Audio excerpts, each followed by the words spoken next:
this movie I found to be the most offensive, the most blatantly and nakedly anti-white movie that I think I've ever seen.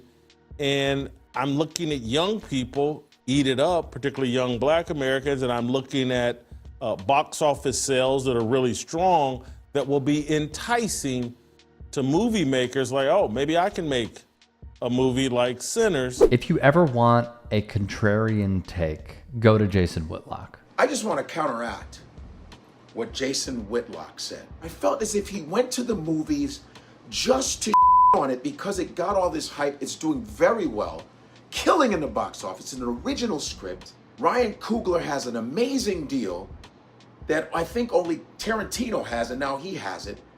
He owns a lot of property. It's such a wonderful thing. Him and Michael B. Jordan together are just this dynamic force.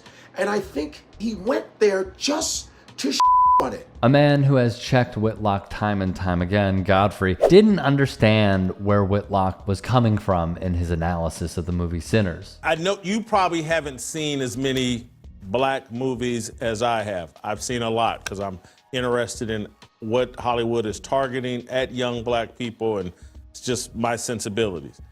I found this movie Sinners to be the most nakedly racist movie that I've ever seen.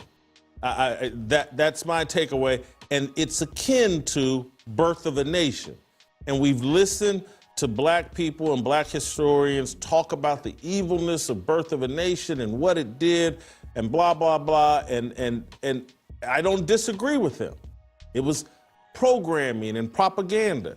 I just don't understand how we can't see this movie Sinners and other movies that are not quite as nakedly racist, but they all flirt with this. I wish I could say I'm surprised, but you've seen all this before when we fact check Whitlock as well. As Charles P. Pierce once wrote, only on the far right is such insane dogma at the core of their beliefs.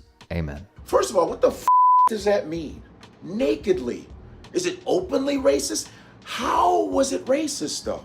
There were people picking cotton in this movie. It's the South. Black people are living in shacks. It's poverty, right?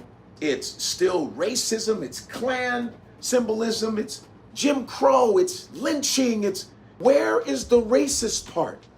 This is really myopic, bro. You are a pro-hater, bro. You really are, because you literally, what the are you watching? Where you saw Black people being racist. Of course, he would double down on his favorite social medium, Twitter. Someone needs to burn in hell for writing and making the movie Sinner. Where's the example of the anti-Black movie that is this nakedly racist towards Black people? I can't think of the example. It's only promoted and only approved if it's headed one direction. Have I missed something?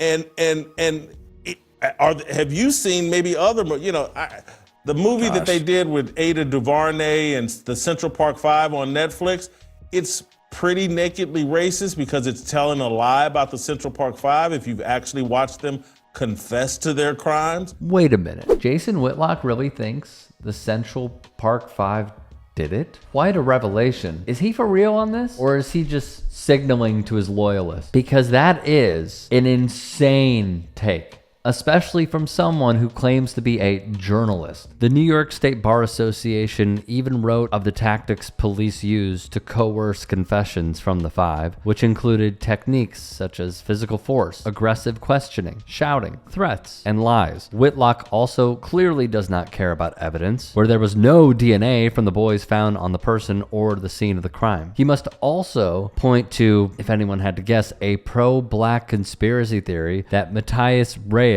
confessed to the crime, even though DNA matched the evidence, in order to let the boys off. There's a lot of you out there. There's a lot of you Black people that literally, I swear, you're paid by somebody of a higher power, sends you out there to Black progress up, like they did the Black Panthers, like that that infiltrated the Black Panthers and got Fred Hampton killed, like the people that SNCC with Stokely Carmichael, all the different groups that black people tried to do to progress, even the gangs were first started off as things to help the black community. Well, infiltrators, black people that acted as gang members came in and things up too to start fights amongst people. What gets me, all right, is that throughout time you will see certain folks who vigorously make a name for themselves. And they could use any parts of their analysis. They could use religion, they could use woke, it doesn't matter.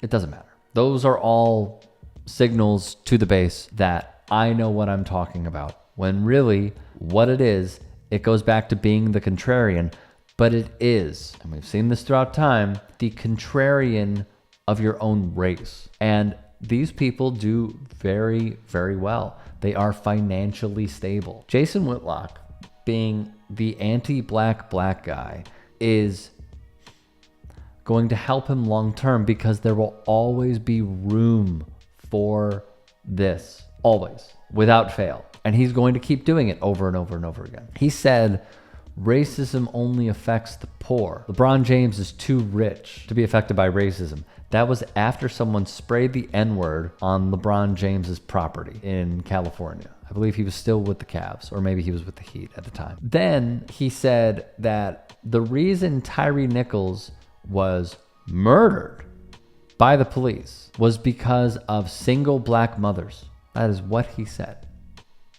He blamed single black mothers for their kids being killed by the police.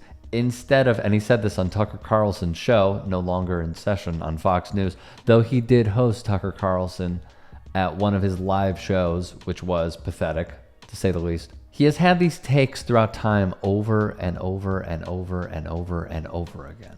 And what it shows is consistency. Glenn Beck did not hire Jason Whitlock because he is the best sports journalist, as he likes to call himself, though he does not do journalism anymore. It is because he knows his audience, Glenn Beck that is, and he knows the pieces of the puzzle that will fit. And Jason Whitlock is one of those pieces, unfortunately. It is what it is. It's horrible. This is part of the problem in media, but he's going to keep doing it because he depends on it. Hey, I appreciate you watching. Now, if you can, please do become a channel member by going to youtube.com/TYTsports and clicking the join button. If that's too much for you, you can just go to tyt.com/join to become a member. It helps all of us out here at the Young Turks and keeps our network afloat. In addition, you could follow me on my socials on Twitter, Instagram, and TikTok. Appreciate the love. Have a great day.